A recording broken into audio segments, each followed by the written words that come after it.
Merci. Donc, bonjour. Comme ça a été présenté, mon nom est Valérie Parent. Je suis étudiante au doctorat en communication à l'Université de Montréal, mais j'ai fait mon parcours de baccalauréat et de maîtrise en psychoéducation aussi à l'Université de Montréal. Donc, je suis contente d'être ici parce que pour moi, dans le processus de recherche, une étape qui est super importante, particulièrement en raison des intérêts là, qui m'animent et qui me touchent, mais c'est d'avoir accès à des espaces comme celui-ci pour partager, pour ouvrir un dialogue sur les pratiques réadaptatives qui peut, c'est ça, nourrir nos réflexions sur la pratique, particulièrement en centre de réadaptation auprès de jeunes qui sont hébergés dans les centres de réadaptation. Donc, de façon générale, mes intérêts de recherche émanent de ma pratique comme éducatrice en centre de réadaptation de la jeunesse auprès d'enfants et d'adolescentes et d'adolescents. Donc, rapidement, en fait, dans mon parcours, j'ai voulu questionner le mandat réadaptatif, explorer comment il était vécu, expérimenté par les parties prenantes, puis comment c'est ça, le mandat s'actualisait au quotidien dans les centres de réadaptation. Donc, pour cette présentation-ci, je vais vous présenter des réflexions qui ont émané de recherches qu'on a fait auprès de jeunes en centre de réadaptation, mais particulièrement des résultats qui ont émané de mon projet de maîtrise que j'ai fait il y a déjà 2 ans.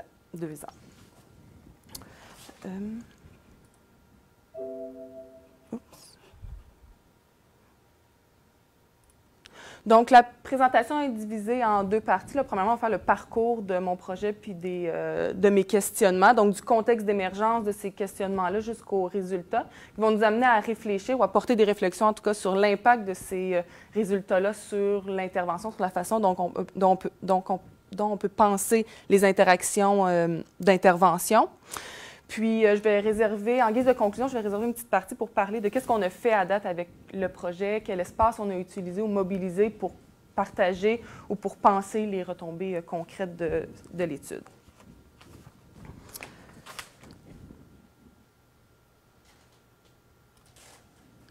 Donc, pour ancrer plus concrètement mes questionnements, je vais vous lire une vignette qui est assez représentative du contexte dans lequel mes réflexions ont émané, mes questionnements ont émané dans ma pratique.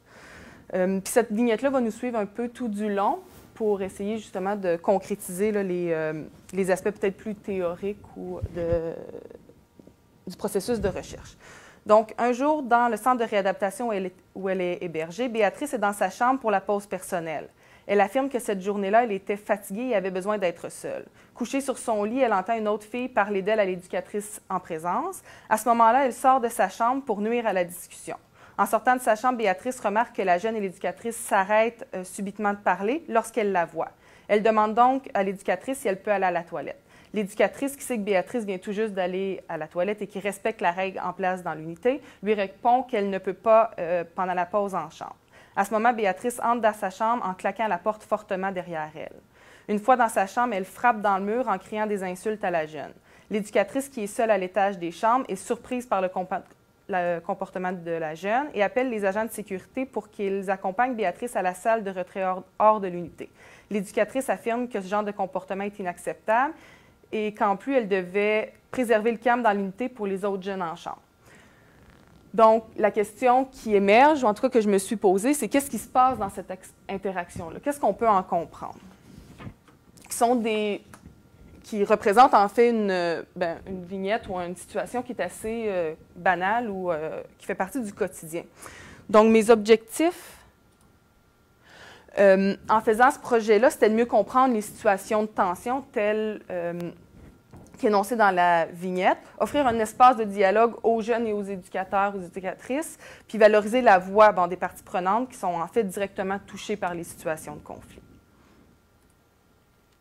Pourquoi s'intéresser au conflit? Bien, tout d'abord parce que, comme je l'ai évoqué juste avant, mais c'est une réalité que je vivais en tant qu'éducatrice, qui faisait partie du quotidien, puis je me retrouvais finalement souvent dans le quotidien confrontant à des situations de tension, de rupture, où j'étais témoin de situations que je ne comprenais plus, mais j'étais aussi actrice de situations qui semblaient comme me filer entre les doigts, où je ne comprenais pas trop qu'est-ce qui se passait.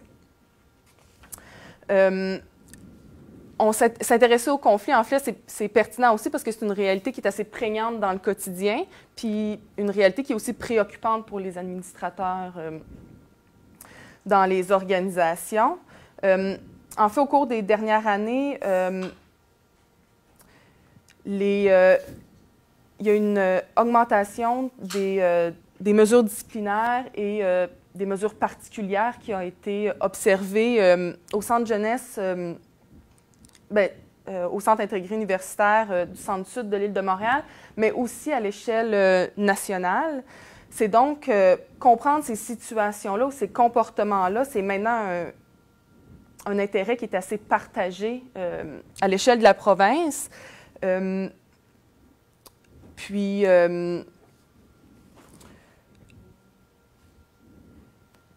en fait, il y a une certaine aussi littérature qui porte sur la compréhension de ces situations de tension-là, qui reconnaît en fait que les conflits et les situations qui sont hautement chargées émotionnellement ont des impacts négatifs, des conséquences sur les jeunes, mais aussi sur les intervenants.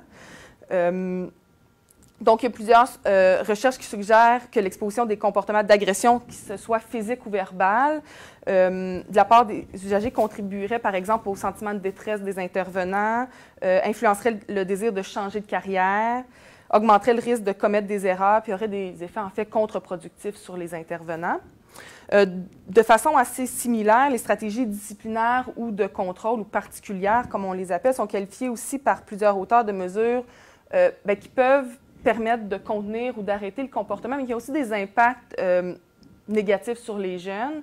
Ils s'inscriraient donc dans des chaînes d'agression, de coercition entre les jeunes et les intervenants, dans des cycles aussi d'agression, dans des escalades de comportement, puis ils pourraient aussi revictimiser les jeunes qui subissent, ou en tout cas ces genres d'interventions-là. Une autre raison pour laquelle je me suis intéressée au conflit en fait, c'est que j'avais une certaine insatisfaction face à la littérature qui traitait de cette thématique-là. En fait, la majorité des études qui portent sur les conflits, mais surtout sur les comportements perturbateurs de violence et sur les interventions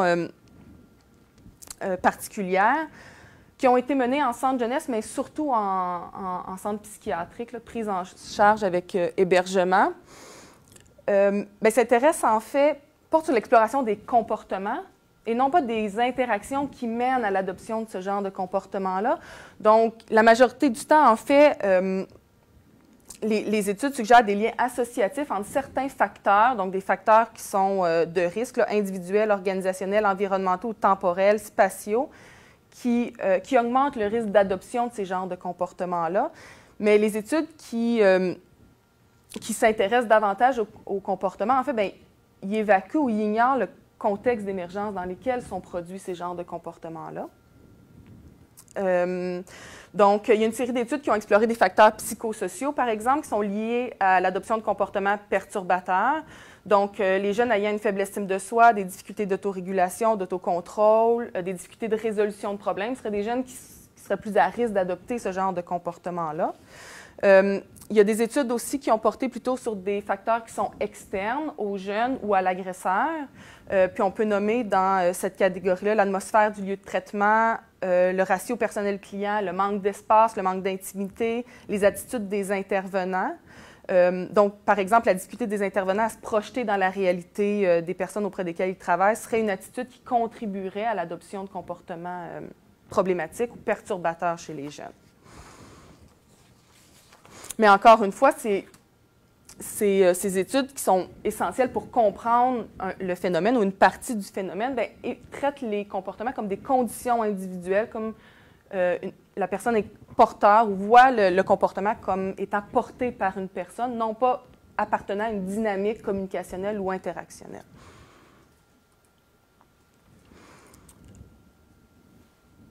Donc, il y a des théories de l'action qui s'inscrivent plutôt dans des perspectives interactionnistes, suggèrent en fait que les comportements s'inscrivent dans des boucles de rétroaction. Donc, les stratégies d'intervention et les comportements seraient en fait interdépendants, puis émergeraient d'un contexte spécifique. Donc, pour comprendre les comportements, c'est important ou pertinent de comprendre le contexte dans lequel ils ont été adoptés.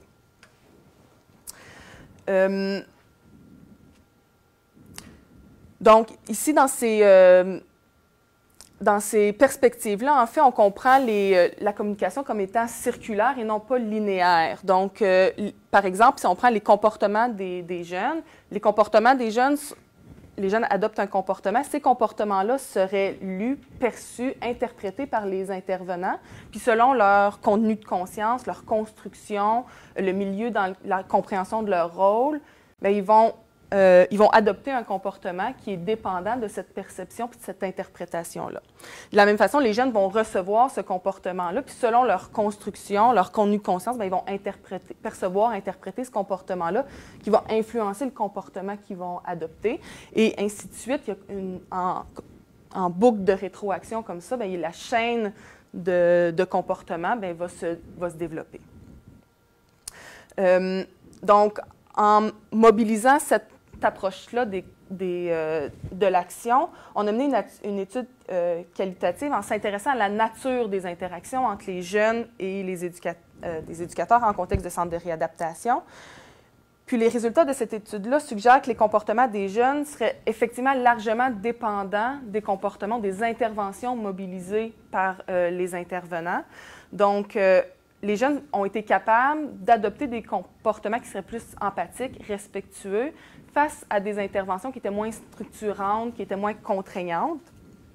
Donc, après une intervention de nature plus disciplinaire ou plus contraignante, donc comme une imposition de règles, une intervention physique, un retrait, une privation, bien, les jeunes se sont montrés plus réactifs, résistants, agressifs à l'intervention. Donc, puis ces comportements-là participaient à une escalade ou étaient inscrits dans une escalade, dans une chaîne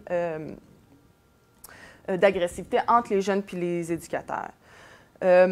Donc, si on se laisse convaincre par cette approche-là, en fait, les comportements des jeunes ne seraient pas seulement liés à des facteurs internes ou externes, ce ne seraient pas seulement des réactions à des comportements, mais ils s'inscriraient plutôt à l'intérieur de séquences d'interactions qui prennent place dans des instances communicationnelles qui sont construites à partir du sens que crée chacun des acteurs impliqués dans cette interaction-là.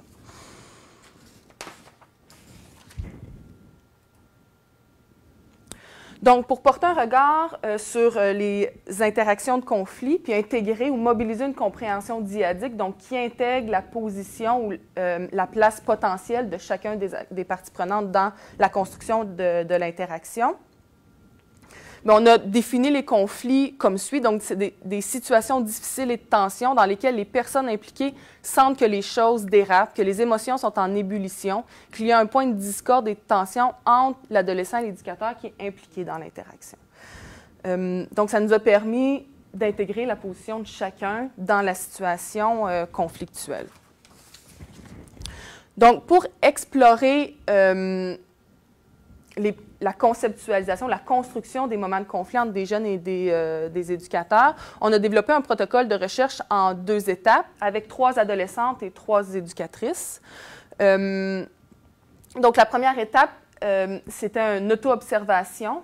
Donc, les jeunes avaient des enregistreuses avec elles, puis ils décrivaient ou ils racontaient des situations conflictuelles qu'ils avaient vécues avec une éducatrice ou un éducateur, mais dans ce cas-ci, ça a été seulement des éducatrices. Donc, la méthodologie est inspirée des perspectives narratives qui stipulent quand on se raconte, en fait, on construit le sens où on charge de signification nos actions puis les actions d'autrui, puis on les intègre de façon cohérente dans notre histoire de vie. Donc, les jeunes ont été amenés à se raconter, à raconter des situations conflictuelles. Puis ensuite, ils allaient voir l'éducatrice, puis elle nommait à l'éducatrice quelle situation elle avait décrite. Par moment, ce qu'on voulait, c'est croiser les regards pour avoir la description de chacune des parties sur la même situation. Mais il y a des fois, ça fonctionnait, des fois, ça ne fonctionnait pas. Mais les éducatrices, elles, ont décrit aussi de leur côté 3 situations qu'elles trouvaient conflictuelles. Donc, elles l'ont racontées. Puis en deuxième temps, j'allais mener des entrevues semi-dirigées auprès des jeunes et des éducs mais de façon individuelle. Puis dans les entrevues semi-dirigées, en fait, on explorait puis on approfondissait certains moments qui avaient été décrits dans les auto-observations. Donc, le matériel qu'on a colligé suite à cette collecte de données-là, en fait, on a eu 16 entrevues dans lesquelles 10 événements ont été rapportés. Donc, il y a certains événements qu'on a pu avoir un regard croisé. Puis, chacune de ces situations-là, en fait, bien, ils varient dans leur nature puis dans leur intensité. Donc, il y a une panoplie de comportements qui ont été définis ou racontés, puis aussi une variété d'interventions. Donc, ça va en fait d'une jeune qui manque de respect à une jeune qui frappe dans son mur, une jeune qui est agressive physiquement envers une autre jeune. Il n'y a pas eu de récit autour de contention physique ou d'agression physique directe sur un éducateur ou une éducatrice. Donc, les actions étaient circonstanciées et décrites par les participantes influençant les actions et le déroulement des interactions. Donc, c'était vraiment, les participantes ont entremêlé des descriptions plus factuelles de comment la situation s'est construite à des perceptions, à des interprétations de leur propre comportement, des comportements des autres personnes qui étaient impliquées dans l'interaction. Donc, puis souvent circonstanciel. Donc, on avait aussi la définition là, de comment, du contexte dans lequel avait émergé cette situation conflictuelle. Donc, comment on a analysé ces narratifs-là? En fait, on a passé par 3 étapes d'analyse. En fait, en lisant les narratifs, je me rendais compte qu'on voyait bien qu'ils décrivaient à peu près la même chose. Il y avait vraiment un fil conducteur qui était assez similaire dans chacun des narratifs. Donc, on a fait une analyse narrative autour de la question de quels éléments sont utilisés par les participantes pour constituer leur narratif. Qu'est-ce qui mobilise? Quels thèmes ils mobilisent pour parler, pour expliquer des situations conflictuelles? De cette analyse-là, on a ressorti 6 éléments qui étaient similaires dans chacun des narratifs pour expliquer le conflit. On va les explorer un petit peu plus tard. Par exemple, quand on lisait ces 6 éléments, on se rendait compte qu'il y avait quand même des divergences. C'est là qu'on a décidé de faire une analyse de groupe. Donc, on a analysé les narratifs des jeunes et les narratifs des éducatrices de façon séparément pour essayer de définir chacun des éléments selon les perspectives de chacun des groupes. Cette analyse-là nous a permis de faire émerger des divergences, mais aussi des similarités dans la façon que les jeunes et les éducs conceptualisaient, définissaient les éléments qui ont mobilisé dans leur description des situations de conflit. En 3e lieu, on a fait une analyse de la construction des narratifs. Donc, on s'est intéressé à comment les jeunes et les éducatrices mobilisaient puis utilisaient ces éléments-là dans la construction de leur description d'une situation de conflit. Donc, comment ces éléments-là, en fait, permettent de parler du conflit pour chacun des groupes. Puis, cette analyse-là, en fait, nous a permis de faire émerger le sens général que chacun des groupes donnait ou attribuait au conflit. Donc, les 6 éléments similaires qui ont émergé, ce sont les suivants. Donc, les réalités inhérentes au centre de réadaptation, les difficultés psychosociales des jeunes, les limites et les impacts des interventions, l'expression des émotions, le besoin d'espace et la résolution de conflits. Donc, les résultats suggèrent que les participantes, effectivement, interprètent ces éléments-là de façon différente. Donc, ils utilisent ils mobilisent les mêmes éléments pour parler de la situation de conflit. Donc, ils ont un langage commun, mais ils définissent ce langage-là de façon différente. Donc, on va explorer chacun des éléments pour concrétiser ces résultats-là. Donc, par exemple, les réalités inhérentes au centre de réadaptation. Donc, les participantes et les jeunes et les éducatrices parlent du fait que le contexte de vie agirait en tant qu'irritant quotidien et est associé au fait d'être placé, au fait d'être le contexte physique, au contexte relationnel, au contexte de vie de groupe. Les jeunes parlent de ces éléments-là comme des facteurs qui contribuent directement au conflit. Par contre, les éducatrices ne vont pas parler de ces facteurs-là lorsqu'elles décrivent les situations de conflit directement. Donc, ils ont plus abordé ces éléments-là dans les situations d'entrevue où on essayait d'approfondir certains éléments ou certains points de tension des situations qu'ils avaient décrites. La résolution de conflits, donc les participantes sont d'accord pour dire que c'est un moment initié par les éducatrices durant lequel elles questionnent les jeunes sur ce qui s'est passé, sur ce qu'elles comprennent de la situation. Quand les jeunes parlent de la résolution de conflits, elles vont dire qu'elles s'attendent à avoir une conséquence si elles expriment leurs émotions de manière non contrôlée. Puis effectivement, les éducatrices disent que les adolescentes doivent exprimer leurs émotions de façon socialement acceptée dans le processus de résolution de conflits. Ensuite, les difficultés psychosociales des jeunes. Les participantes évoquent le fait que les difficultés psychosociales reconnues chez les jeunes participent à l'émergence des situations de tension.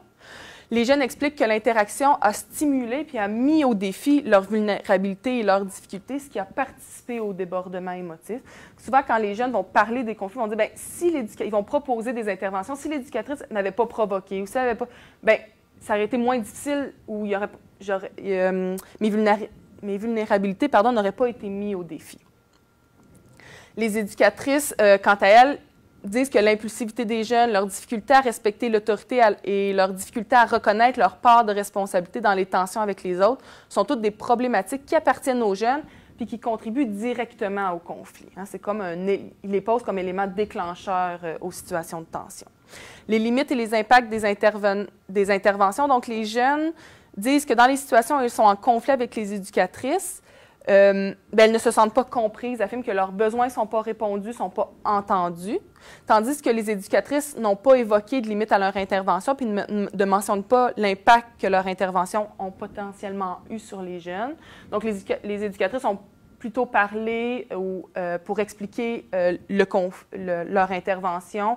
Ils ont rappelé le code de vie, les règles, le fait qu'il fallait qu'ils ne voulaient pas que ça contamine l'atmosphère du groupe pour expliquer le conflit et leur intervention. Donc, l'expression des émotions, toutes les participantes disent que c'est un élément lié au ressenti vécu et perçu par les jeunes à différents moments dans les situations décrites. Donc, les jeunes notent un manque d'espace pour nommer, exprimer tel qu'elles le ressentent leurs émotions. Elles disent qu'elles sont conscientes de l'importance qui est accordée à l'expression des émotions, mais ils insistent aussi beaucoup sur les contraintes qu'elles ont pour le faire. Donc, elles ont beaucoup parlé d'une genre de double contrainte où ils sont amenés ou encouragés à parler de leurs émotions, mais d'une façon assez structurée pour le faire. Donc, ils disaient, on n'est jamais... Finalement, on s'attend toujours à une conséquence. Les éducatrices expliquent l'importance qu'elles accordent au fait que les adolescentes s'expriment de façon socialement acceptable. L'expression de la tension de façon impulsive et intense reflète la non-disponibilité des jeunes à collaborer ou à résoudre le conflit. Le besoin d'espace, toutes les participantes décrivent cet élément comme étant un temps plus ou moins long qui provoque une pause dans la séquence comportementale qui est en train de se jouer. Les jeunes disent que c'est une stratégie qu'elle utilise pour protéger la relation d'un potentiel débordement émotif, tandis que les éducatrices comprennent la demande d'espace des jeunes plutôt comme un geste de fuite, de refus, d'opposition à leur demande de s'expliquer, donc un manque de collaboration, ou comme un refus de suivre la programmation. Donc, ici, on voit en fait que les jeunes et les éducatrices ont le même langage, mobilisent les mêmes éléments pour expliquer le conflit, mais qu'elles définissent ces éléments-là de façon assez divergente. Ensuite, quand on s'est arrêté à essayer de comprendre comment les jeunes puis les éducatrices construisaient leur narratif à partir de ces 6 éléments-là, bien, on a vu qu'ils organisaient leur narratif à partir des éléments, des éléments divergents, en fait.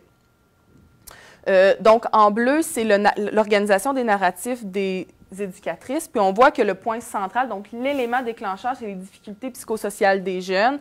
Ensuite, la résolution de conflits, l'expression des émotions. En orange, on peut observer la construction des narratifs des jeunes.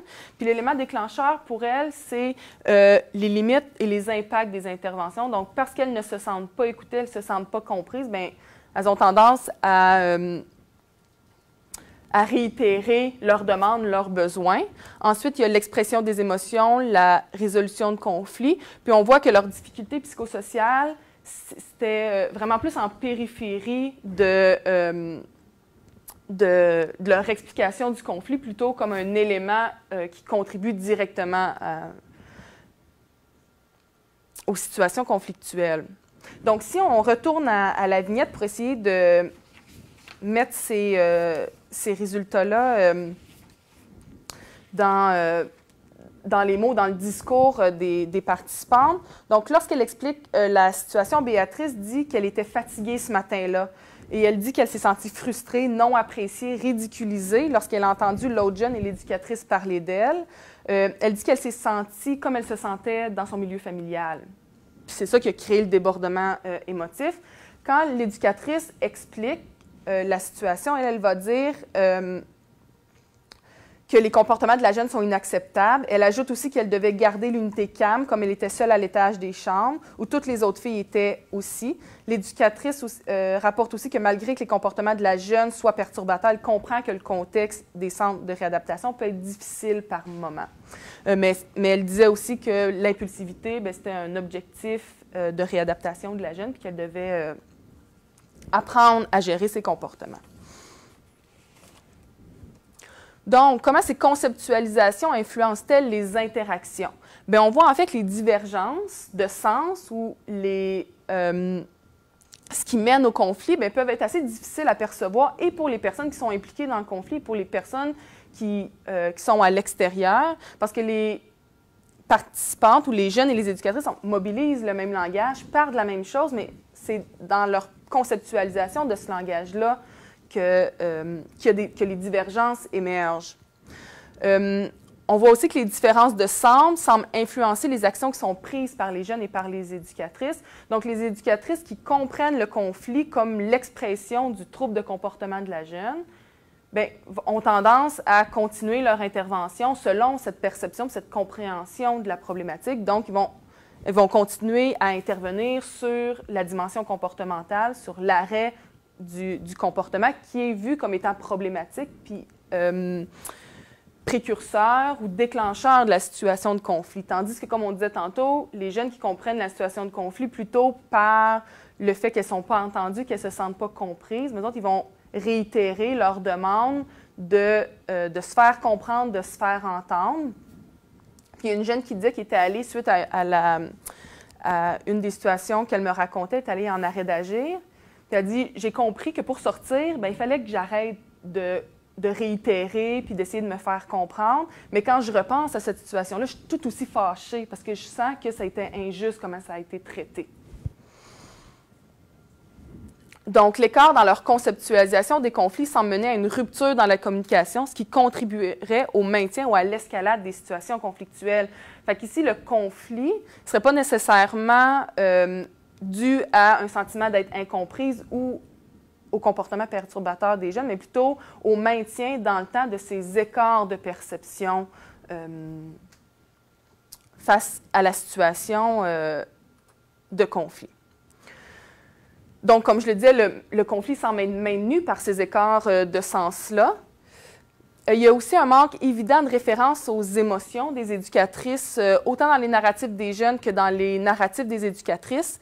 Donc, comment on peut penser l'impact des comportements des jeunes sur autrui, puis l'implication des éducatrices, puis le rôle que les éducateurs et les éducatrices jouent dans le développement des interactions, puis des interactions, particulièrement des interactions conflictuelles. Ça nous amène à porter le regard sur les interactions difficiles, pas nécessairement sur les comportements perturbateurs ou les interventions disciplinaires, particulièrement dans des logiques maintenant où il y a des demandes pour diminuer les interventions particulières, mais plutôt sur le rôle de chacun dans le développement des situations conflictuelles. puis aussi aux tensions ou aux interactions qui mènent ou pas à des comportements difficiles. Mais qu'est-ce qui se passe en amont? Dans quel genre d'interactions sont inscrites ces situations conflictuelles-là? Donc, à partir de ces résultats de recherche, en fait, on a essayé de concrétiser les retombées ou de penser les retombées plus concrètes de ce projet-là. Puis c'est un désir qu'on avait en amont là, du projet de recherche, de dire, bien, qu'est-ce qu'on va pouvoir en faire? Puis en fait, on a l'impression aussi que les résultats n'amènent pas de pistes ou vont pas vers un programme, mais plutôt font émaner des réflexions sur la pratique réadaptative, sur le rôle aussi de l'éducateur, sur le mandat de réadaptatif, sur la définition de ce mandat-là, puis comment il s'actualise dans le quotidien. Donc, ça amène plutôt des pistes de réflexion, puis ça permet d'ouvrir des espaces de dialogue, de partage, de discussion entre différents professionnels qui œuvrent dans le milieu de la réadaptation. Donc, depuis 1 an maintenant, on a rencontré différentes équipes d'intervenants, différentes équipes aussi qui œuvrent autour de rapports qui portent sur l'utilisation de mesures particulières puis l'utilisation de mesures disciplinaires. Puis on amène les résultats, en fait, justement comme des pistes de réflexion. Puis on questionne les gens sur est-ce que ça vous parle, puis on travaille aussi beaucoup autour de situations que les éducs ou les personnes qui se retrouvent dans les discussions nous apportent, puis comment ça nous permet de nous outiller, comment ça se transforme en outil analytique pour observer puis parler du quotidien. Donc on est effectivement consciente que c'est un sujet sensible parce que souvent, les éducateurs, bien, ils disent que ils ont quand même cette pression de la diminution de l'utilisation des mesures particulières. En même temps, ils nomment qu'ils se sentent démunis dans les situations où ça arrive, où il y a des débordements émotifs. Ils n'ont plus d'outils si ce n'est pas les mesures particulières, les mesures disciplinaires. Puis on essaie de travailler aussi en orientant nos discussions avec ces personnes-là, en partant vraiment de situations concrètes pour pas justement que ça se transforme en injonction ou alors que les gens disent qu'ils n'ont pas d'outils. Donc, on essaie de minimiser ce risque de répercussion qui serait néfaste pour les personnes, surtout de première ligne, qui sont en demande de solutions, de stratégies, de réflexion, parce que les participantes, les éducatrices qui ont participé me disent qu'on avait hâte de parler parce que c'est quelque chose qui fait partie de notre quotidien, mais en même temps qui est un sujet sensible pour tout le monde, puis qui amène aussi des débats dans les équipes même là, de comment on gère les situations de conflit. Puis on essaie de travailler aussi en essayant de minimiser le risque de dénaturaliser les récits qui ont été partagés et vécus par les jeunes et par les éducatrices. Puis on essaie de garder en fait le contexte d'émergence dans lequel ça s'est passé, puis essayer d'expliquer sans faire porter le fardeau à un ou à l'autre des parties prenantes, mais plutôt en essayant de montrer comment les comportements sont intégrés, imbriqués dans des interactions, mais aussi dans des contextes spécifiques. Puis en comprenant ces contextes spécifiques locaux-là, bien, on comprend, ça nous parle de la réadaptation, ça nous parle de dimensions beaucoup plus larges que les situations spécifiques. Donc voilà, merci beaucoup.